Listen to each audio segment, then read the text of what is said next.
Listo. Bien.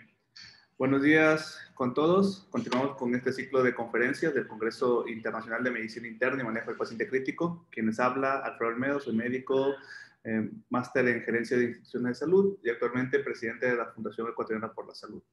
Tenemos el agrado de presentar el día de hoy a un importante conferencista como es Guido Silva. Él es químico farmacéutico, es máster en Biología Molecular, Celular y Genética, graduado en la Universidad de La Coruña, España. Investigador en tuberculosis, certificado por la OMS, año 2019. Investigador principal en el primer estudio genético y poblacional de papilomavirus en el Ecuador. Él es fundador y presidente de la Asociación Nacional de Químicos y Bioquímicos Farmacéuticos del Ecuador. El tema que nos va a compartir el día de hoy el doctor Guido Silva es diagnóstico molecular, vacunación y reinfección de COVID-2019. Entonces, Guido, adelante. Muchas gracias una vez más por aceptar nuestra invitación y qué bueno de mi parte ser quien te presente. Bueno, muy buenos días, el doctor Alfredo, muy buenos días a todos quienes están escuchando estas importantes charlas que hemos tenido el día de hoy y que vamos a tener en todo el día. Bueno, para mí es un honor estar presentando ese tipo de charlas frente a este respetuoso staff y a estas personas que nos están escuchando el día de hoy. Bueno, para no dar más vueltas al asunto, empezamos. Déjenme programar esto. No sé si me confirman si está transmitiendo, está la pantalla, se ha compartido. Perfecto, muchas gracias. Compartí la pantalla, ¿me confirman? Sí. Perfecto, entonces empezamos. Bueno, como ya el doctor Alfredo dio mi presentación, no voy a dar mucho alargue en esto. Como lo dijo el doctor, soy Guido Silva, tengo un máster en Biología Molecular y Celular y Genética. Soy químico farmacéutico y hoy voy a presentar lo que es diagnóstico molecular, vacunas e inmunidad, algo que es bastante importante en estos días, más que todo que estamos en plena pandemia. Bueno, vamos. Listo. ¿Qué pruebas tenemos para detectar el virus del SARS-CoV-2? ¿Qué pruebas tenemos para poder detectar que un paciente está con COVID-19? Pues tenemos dos. Detección de antígenos, que detectamos la proteína Spike.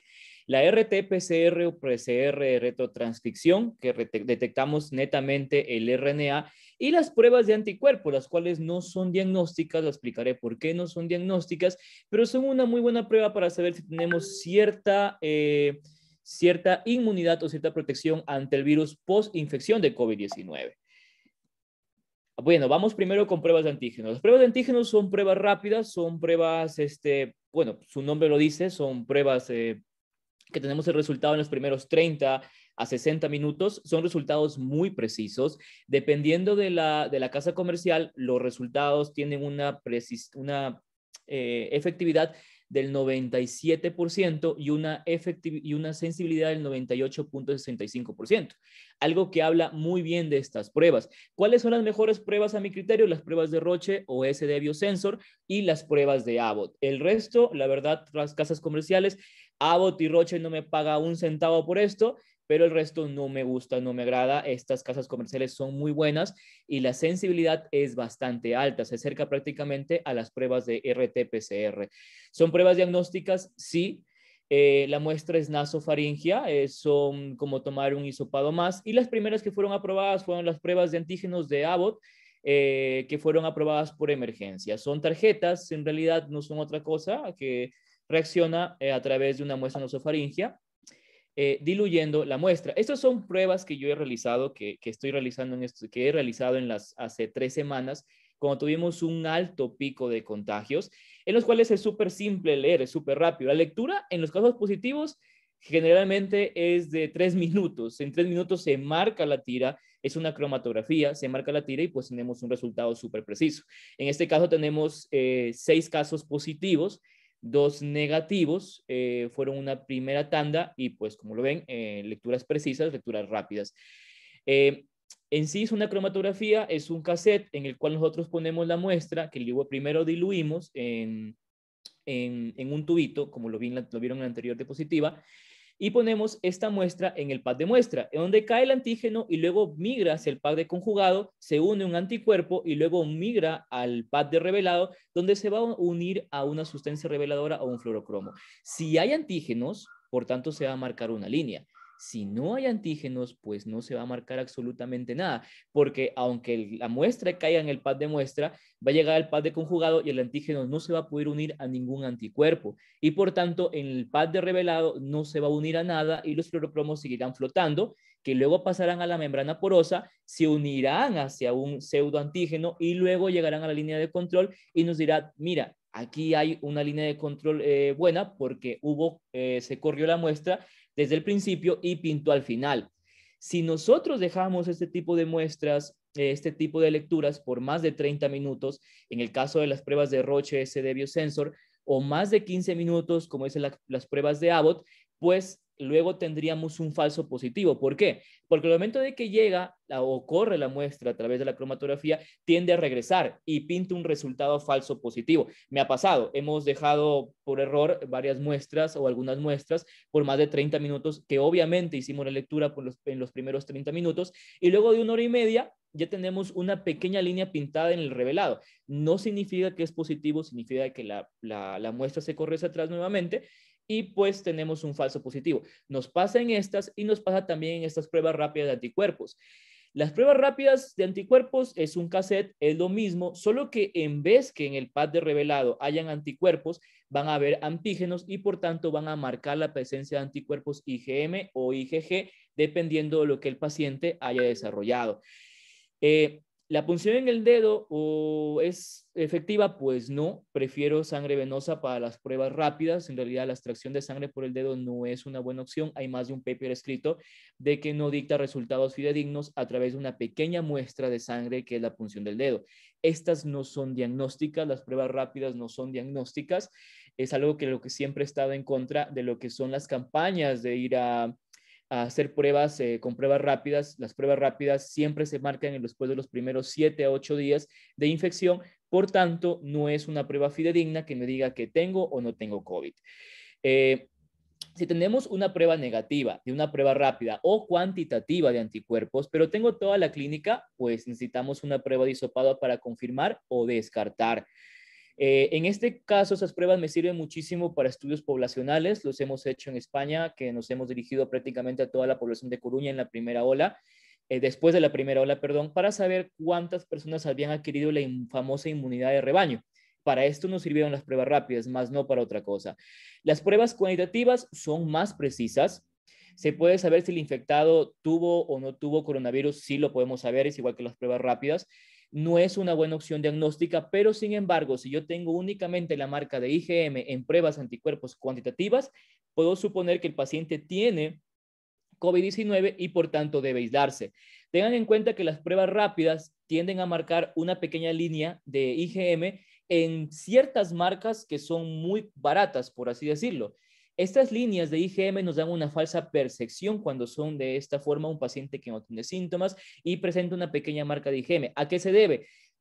Bueno, lastimosamente, como lo dije, son pruebas baratas y pueden marcarnos anticuerpos de otras enfermedades, helicobacter, dengue. Tenemos muchos falsos positivos de pacientes que tienen dengue, se hacen pruebas rápidas y marca el IgM, pero es un falso positivo porque está marcando anticuerpos de otra enfermedad. Por eso siempre la marca en este tipo de pruebas siempre va a tener una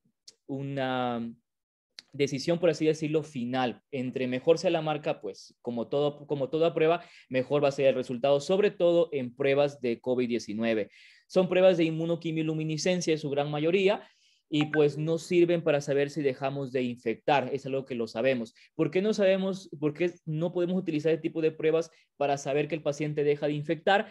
Pues por experiencia propia, el primer paciente que tuve acá cuando retorné del posgrado fue una paciente de 20 años que se infectó 2 meses atrás antes de hacer la prueba cognitiva y luego de 60 o 90 días seguía marcando los anticuerpos IgM. No significa que estaba infectando porque se hizo más de un hisopado, no significaba que seguía infectando, que se había reinfectado, nada que ver. Únicamente había persistencia. Y lo que nos dicen los papers es que los IgMs pueden seguir persistiendo por más de 35 días. Eso es un estudio, por ejemplo. En la parte de abajo, en la parte inferior de la diapositiva, está la prueba que les comentaba. Es una paciente que seguía con anticuerpos IgM. Prácticamente la titulación era igual que los anticuerpos IgG, pero los estudios nos dicen que anticuerpos pueden seguir persistiendo por muchos días, como por ejemplo en la parte superior, que es la gráfica del estudio. Anticuerpos IgM seguían persistiendo por más de 35 días, al igual que los anticuerpos IgG. No significa que sigas infectando, pues es una persistencia que tienen esos anticuerpos. Bueno, como lo dije antes, los estudios continuaron sobre estos anticuerpos porque se tenía la certeza de que en 14 días los anticuerpos IgM desistían. Hay pacientes que desisten, hay pacientes que no, y los estudios nos dicen que sí, que pueden persistir. En este estudio también se dio primero que el ARN dejaba de ser detectable en los primeros 15 días en los pacientes que estaban positivos. Hay pacientes que no, pero lo hablaré después. Y los IgM continuaban siendo altos en los pacientes por más de 25 días, incluso un poco más altos que los IgG. Por tanto, el criterio de alta siempre va a ser no fiebre por más de 24 horas, si el paciente no requirió hospitalización u oxígeno y ha habido mejoría clínica. En 14 días, como mucho, el paciente ya deja de infectar, siendo un paciente con síntomas leves. Eso también tenemos que tenerlo muy en claro. Si es un paciente con síntomas leves, de 10 a 14 días, ARN o bien presencia de virus viables, no vamos a encontrar. Ahora bien, algo importantísimo. Anticuerpos negativos después de la infección. Nos pasa, tenemos pacientes de que tenemos luego de haberse curado del COVID-19 o haber tenido el alta de COVID-19, no hay presencia de anticuerpos. La literatura nos dice que del 10 al 20% de pacientes no van a desarrollar anticuerpos o bien no encontramos anticuerpos en ellos. O bien lo que puede pasar es que el reactivo de la prueba no fue el indicado. ¿Cómo me hago entender esto? Pues es súper fácil. Anticuerpos se van a desarrollar principalmente para la proteína Spike y la proteína N de la nucleocápside. También vas a desarrollar anticuerpos a la proteína E y a diferentes proteínas que tiene el COVID, pero estos son los principales. Si la prueba únicamente detecta anticuerpos para la proteína Spike o el rango de detección es netamente para la proteína Spike y el paciente desarrolló anticuerpos para la proteína N, en este caso entendemos que la prueba no va a detectar anticuerpos porque la prueba está destinada a anticuerpos diferentes a lo que el paciente desarrolló. Pero si en cambio el rango de detección de la prueba es más amplio y puede encontrar anticuerpos de proteína Spike y anticuerpos de proteína N, pues ahí sí vamos a encontrar anticuerpos. Y es algo que nos pasa bastante. Van hacia un laboratorio, no hay anticuerpos, van al otro, sí hay anticuerpos, pero todo depende de las marcas de las pruebas cualitativas que estemos manejando. Si son pruebas, por así decirlo, malas o pruebas baratas, pues únicamente se destinarán a poder tener rango de detección de un solo anticuerpo destinado a una proteína. Si es una marca mucho mejor, pues tendremos un rango de detección mucho mayor que podría cubrir más cantidades de anticuerpos y por tanto podremos encontrar anticuerpos. Ahora bien, detección molecular. Esto es algo fácil, en realidad no es tan complejo. Las pruebas de PCR, tenemos la retrotranscripción, las pruebas de LAMP y las pruebas de NAAT. Bueno, ¿en qué podemos hacer PCRs? En muestras respiratorias, como no respiratorias, orina, heces, incluso en sangre, pero las más usadas son las nasofaringias y las pruebas de heces. Si hay pacientes, y eso era una práctica habitual en la Universidad de Coruña, si había pacientes que con la prueba nasofaringea o el PCR nasofaringeo era negativo, lo que hacíamos era correr una PCR en heces. La PCR en heces no va a fallar, porque sabemos que el virus tiene también concentración intestinal. Eso solo únicamente es cambiar la metodología al inicio del procesamiento de la muestra. Tomamos una mayor cantidad de muestra al momento de tener una muestra de heces y la dilución y vamos a tener una mayor percepción de lo que es una muestra nasofaringia. La muestra nasofaringia puede fallar en la toma de muestras. No introducimos el hisopo correctamente, no damos el número de vueltas correctas, lo introducimos muy rápido, lo sacamos muy rápido, pues es una opción para que la PCR pueda fallar porque el hisopado está fallando. ¿Cuál es la mejor opción para carga viral? Pues netamente pruebas de heces es la mejor opción para poder hacer carga viral en el paciente, más no con pruebas nasofaringias, pues las pruebas nasofaringias dependerá muchísimo del número de vueltas que des con el hisopo, qué tan hondo llegues con el hisopo, la marca del hisopo dependerá para la carga viral. Por eso carga viral con muestras nasofaringias es bastante difícil y hasta el momento no hay una prueba fidedigna que nos diga una carga viral exacta en un paciente. Hay confusión algunos colegas piensan que las pruebas de antígenos cuantitativas son carga viral. Error, eso no es carga viral. Piensan que con los límites de detección de las pruebas de PCR también es carga viral. Es una aproximación, pero tampoco es exacto. La entrega de PCRs generalmente está ahora en 2 a 4 horas, no nos demoramos más. Si es una prueba convencional, son 4 o 5 horas. Si es una prueba Fast PCR, es 1 a 2 horas, que son las nuevas Fast, que ya lo hablaré también aquí. Es una prueba precisa, sí, es bastante precisa. Tiene más sitios de fallo, más que todo por el operador. Lo que está manejando es bastante de manejarlo con pinzas y puede fallar por el operador y netamente también por la toma de muestras. ¿Es similar a la prueba de antígenos? La verdad que sí. Yo no he tenido ningún problema con la prueba de antígenos como la PCR. Lo que es negativo con PCR es negativo con antígenos. Lo que es positivo con antígenos es positivo con PCR. Lo que es positivo con PCR obviamente va a ser positivo con antígenos. La verdad que no he tenido problemas en enfrentar la PCR frente a las pruebas de antígenos, siempre y cuando las marcas de antígenos sean bastante buenas. Bueno, este de aquí no me sirve a mí para saber si el paciente deja de infectar. ¿Por qué? Porque la PCR no distingue entre virus viables y virus no viables. Un virus viable es un virus vivo, el virus no viable son restos virales que quedan después de la infección. Tengan en cuenta que es una batalla y donde hay una batalla van a haber soldados caídos y por tanto habrán virus no viables, que la prueba PCR tal vez encuentre presencia de estos restos y por tanto pienses que el paciente sigue siendo positivo. No es una opción la PCR para saber si el paciente deja de infectar. Como les digo, saldrán falsos positivos porque serán virus no viables después del alta epidemiológica del paciente. La prueba de antígenos tiene un acercamiento a esto, sí. Como les comentaba, las pruebas de Roche y SD Biosensor detectan únicamente virus viables.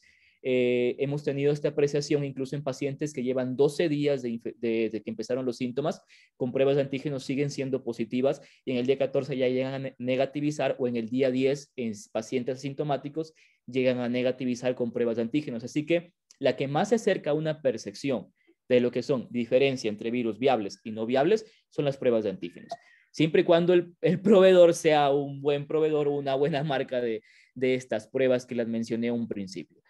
Listo, como les dije antes, habían estas falsas percepciones a un principio de la pandemia, en abril del año pasado, pero es porque en ese momento no sabíamos nada de este virus. Habían titulares de prensa que nos hablaban que después de 30 días seguimos contagiando. Lo pasó un periodista chileno, una periodista de Ecuador también, que seguía después de 33 días con un PCR positivo, pero no significaba que la paciente siga contagiando, era netamente que la PCR estaba detectando virus no viables, por eso no es una buena opción. Es más, eso está publicado, fue una de las primeras publicaciones que se hicieron por parte de la Universidad de Seúl en Corea, que fue el 1 de mayo del 2020, en la que se encontró que estos PCRs pues detectaban virus no viables. En este caso, reinfecciones son poco probables, las recaídas son muy poco probables. ¿Qué es una recaída? Las teníamos, como en Coruña teníamos un presupuesto mayor, teníamos casos de recaídas que podíamos investigar. Eran pacientes que en el día 14 la PCR dejaba de ser positiva. Hay casos, no todo, no siempre va a ser lo que les comenté, de que la PCR va a seguir siendo positiva, pero como les dije, no es una opción para hacer si dejamos de infectar por esto de los virus viables, de los virus no viables. Bueno, teníamos pacientes que con la PCR dejaba de ser positiva a los 15 a 20 días, recibían el alta epidemiológica del hospital, y a los 20 días regresaban nuevamente, pero no significaba que el paciente estaba reinfectado. El paciente tenía una recaída, y es el estudio que hicimos en la UDC, que encontrábamos que aunque el paciente era negativo a las muestras nasofaringias, encontrábamos presencia viral en los intestinos hasta 45 días posteriores de lo que es la infección. Y en esos pacientes que encontrábamos tal cantidad de carga en los intestinos, eran pacientes que recaían. ¿Dónde pasaba esto? En adultos mayores. En ese tiempo no teníamos una posibilidad de ver si eran virus viables o no viables en los intestinos, pero la apreciación era esa. Pacientes que seguían positivos del virus en pruebas fecales recaían o había un pequeño porcentaje que podía recaer. Ahora, reinfecciones, como lo dije, bueno, la literatura nos dice que son pocos probables. Hay nuevas cepas que se saltan los anticuerpos, pero es que ninguna inmunidad contraída después de la infección nos va a aguantar si dejamos de cuidarnos y pensamos que podemos hacer una vida normal luego de la infección. Hemos tenido casos de pacientes que luego de la infección piensan que son indestructibles, por así decirlo, y pues van a buscar nuevamente el virus, pero no hay inmunidad que te aguante mientras sigamos prácticamente sin vacunar o la inmunidad del 70% esté completa. Por tanto, la inmunidad no te va a aguantar. Por eso los casos de reinfecciones son más en Latinoamérica que en países como en Estados Unidos y Europa. ¿Por qué? Por esto que les comento, de que el paciente pues deja a un lado todo lo que se le dijo y va a buscar el virus pensando que es inmune. Suena un poco sesgante esto, pero es la realidad. Esa es una PCR convencional antes de entrar a la retrotranscripción. La PCR convencional lo que hace es desnaturalizar el ADN, es prácticamente dividirlo en dos partes y luego alinear un cebador al inicio de cada una de las cadenas.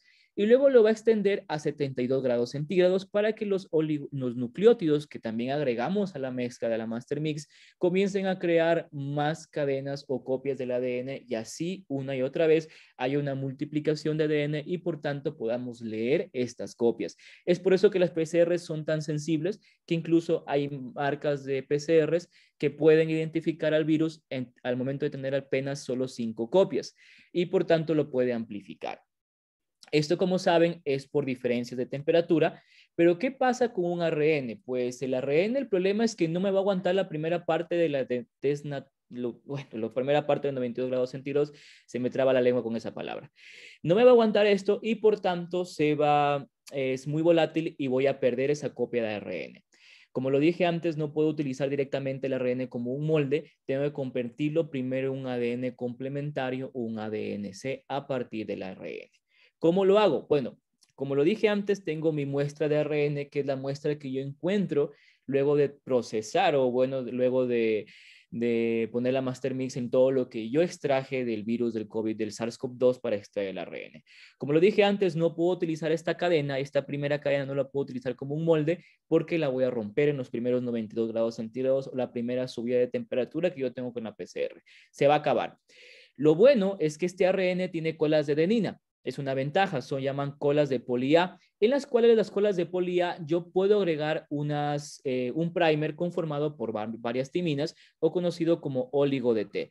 Al momento de agregar este óligo de T en las colas de poli A, yo puedo hacer un primer y hacer que los nucleótidos se comiencen a agregar posterior a este óligo de T y forme un ADN complementario a partir del ARN.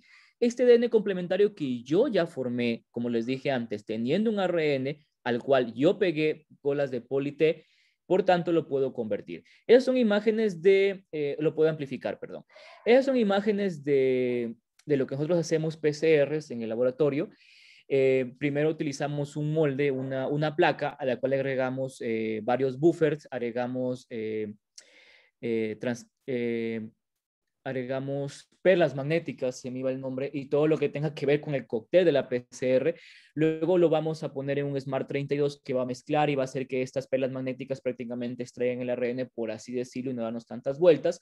Luego vamos a preparar la Master Mix y luego lo vamos a amplificar en el termociclador. Lo que obtenemos son estas imágenes. En la parte izquierda, un resultado negativo, no voy a tener amplificación de genes. En la parte derecha, un resultado positivo, sí voy a tener amplificación de 2 genes en este caso. Hay equipos que amplifican 3 o 4 genes más, pero bueno, eso dependerá. Yo con 2 genes ya estoy bien y por tanto puedo tener una apreciación si el paciente es positivo. En este caso, el paciente amplificó los genes en el ciclo 18 o en el ciclo 18 ya amplificamos los genes. Y hay reportes que nos dicen que ciclo 18, 18.01, 18.030 hay amplificación de 2 genes. Pero como les digo, es una apreciación de la carga viral que pueda tener el paciente. Pero esta carga dependerá del número de vueltas que tenga el hisopo, la marca del hisopo, qué tan profundo lleguemos con el hisopo. Es un estudio que también iniciamos en España y nos dimos cuenta de esto. Posterior a un estudio que nos hablaba de una universidad italiana, que nos hablaba de que la carga viral estaba descendiendo, que estamos teniendo una inmunidad al virus de por sí, pero no era nada que ver esto, dependía netamente del hisopo, del número de vueltas que es al hisopo, de todo esto dependía cómo vaya a ser tu resultado del PCR. Es una apreciación, sí, pero no es exacto.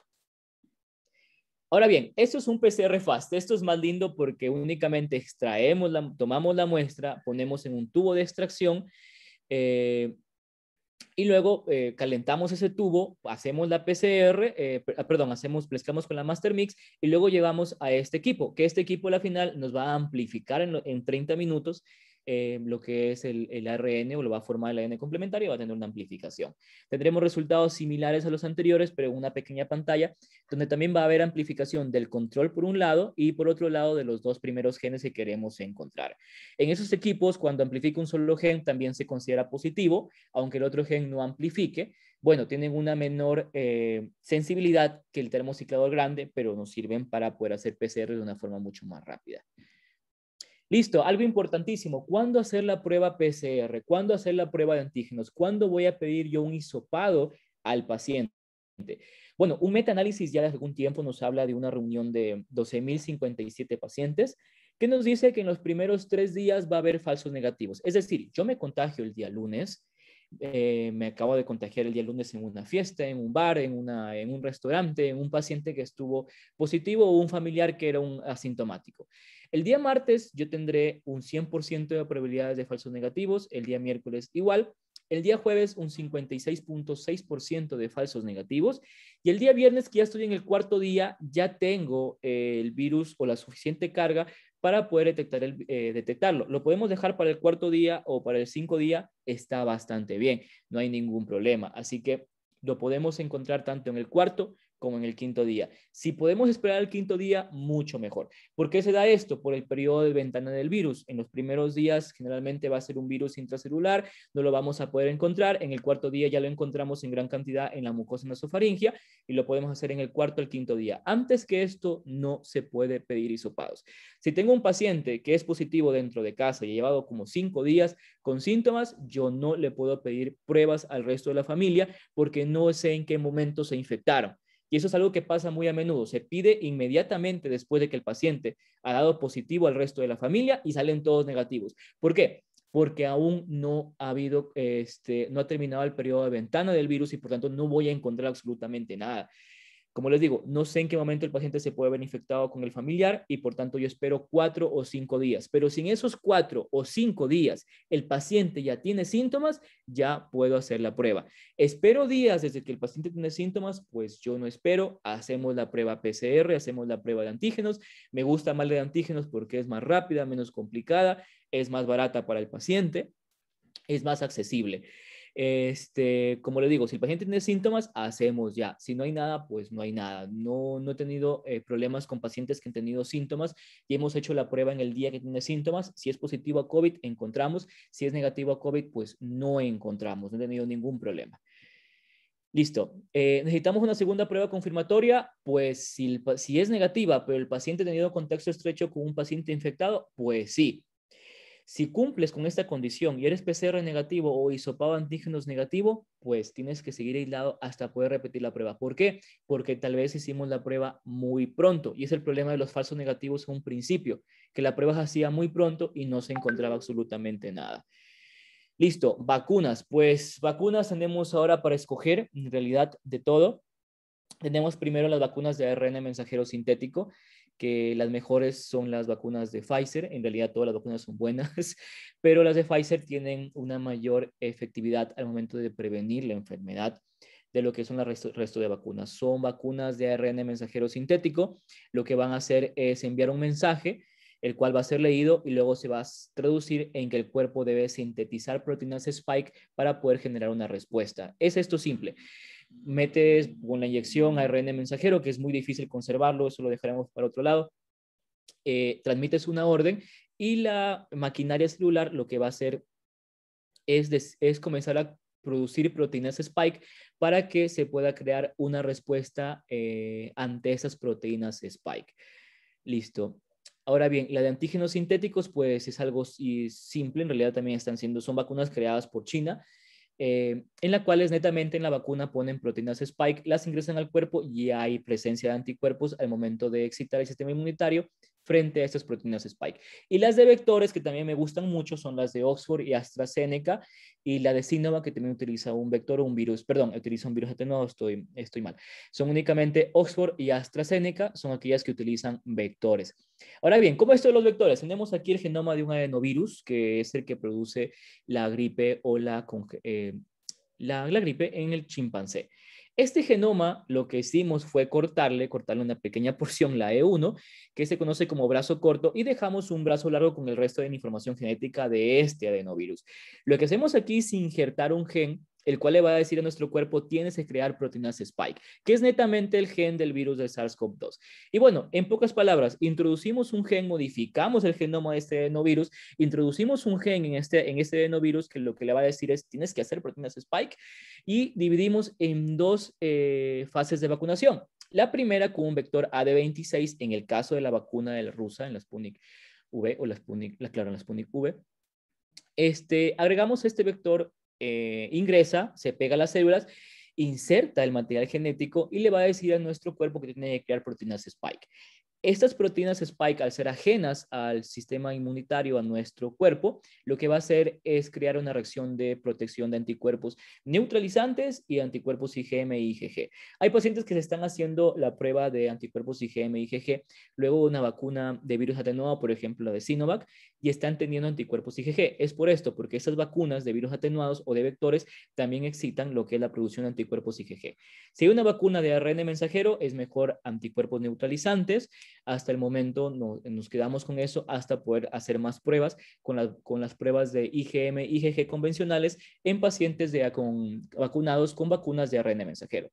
La siguiente vacuna es un vector 2DC, el cual es la ADC, perdón, cuál es la misma historia. Lo que hace es insertar nuevamente material genético y ordenarle a nuestro cuerpo a hacer más proteínas Spike para poder fortalecer la vacunación. La primera vacuna lo que hace es excitar tu sistema inmunitario. La segunda vacuna le dice a tu cuerpo, oye, voy a venir más de una vez, tienes que mantenerte alerta. Lo que hace es reforzar el sistema inmunitario.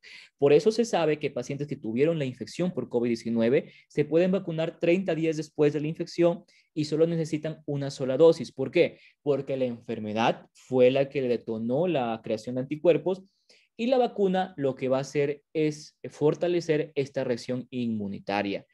Como lo dije antes, hay muchos estudios que nos hablan de esto, de que pacientes que tuvieron COVID-19 netamente deberían recibir solo una vacuna y ya no las dos vacunas. Vamos. ¿Las variantes representan un peligro? Pues sí representan un peligro. Sí, hasta el momento no se ha hablado mucho de esto de las variantes, pero la última actualización que tuvimos el día de ayer por el IHME es que hay vacunas que evitan la infección de ciertas variantes de una mejor forma. Hay vacunas que no evitan la infección de ciertas variantes por cierta forma. Esto es una proyección, más nada que eso. Son datos disponibles que no están en color, son los datos disponibles para la eficacia de cada una de las vacunas para evitar o prevenir la enfermedad. Y lo que está en cuadros azules, verdes y plomos son las estimaciones modeladas. La estimación lo que me dice a mí es que las vacunas de Sinovac o la CoronaVac tienen una de las tasas más bajas para prevenir la enfermedad, tanto en lo que conocemos hasta el momento en dos variantes, y las proyecciones pertinentes que se hicieron por parte del IHME. La mejor Pfizer en un 91% previene la enfermedad y bueno, cae bastante en el resto de las variantes. Y creo que las dos que evitan en menor rango la infección está AstraZeneca y lo que es la Sinovac. Pero ojo, es únicamente para poder evitar la prevención de las enfermedades. Al momento de que estemos todos vacunados, estos números aumentarán enormemente. ¿Por qué? Porque ya va a haber una inmunidad total prácticamente. Y habrá menor transmisión. ¿Todas las vacunas evitan el riesgo de hospitalización? Sí. ¿Todas las vacunas evitan el riesgo de muerte? Sí. ¿Es igual que cualquier otra vacuna? Sí. En realidad no hay que ver marca. La peor vacuna es la que no se pone. Aquí no vemos marcas, no que Pfizer es mejor y todo lo demás.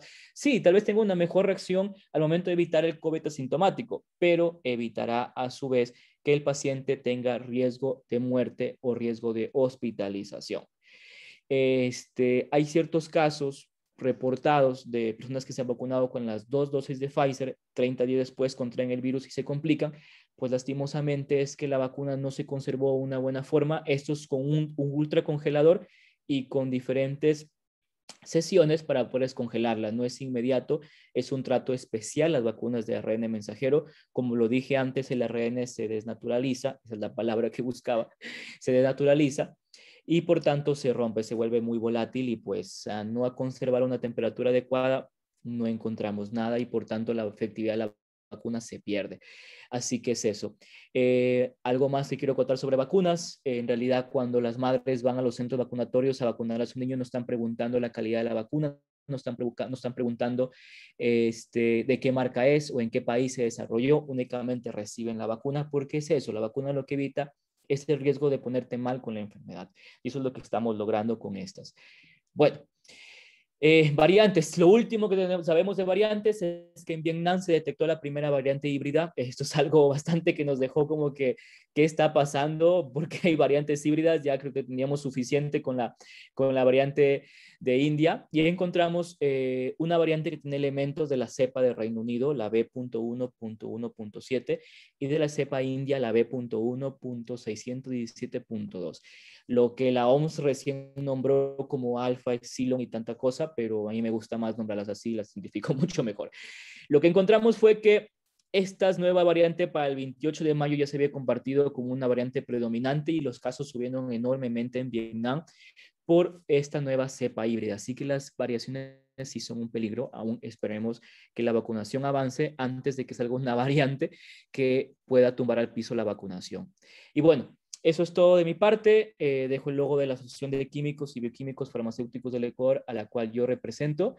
Y pues nada, eso es todo por la charla de hoy. Agradezco por su tiempo, agradezco a los organizadores y muchas gracias.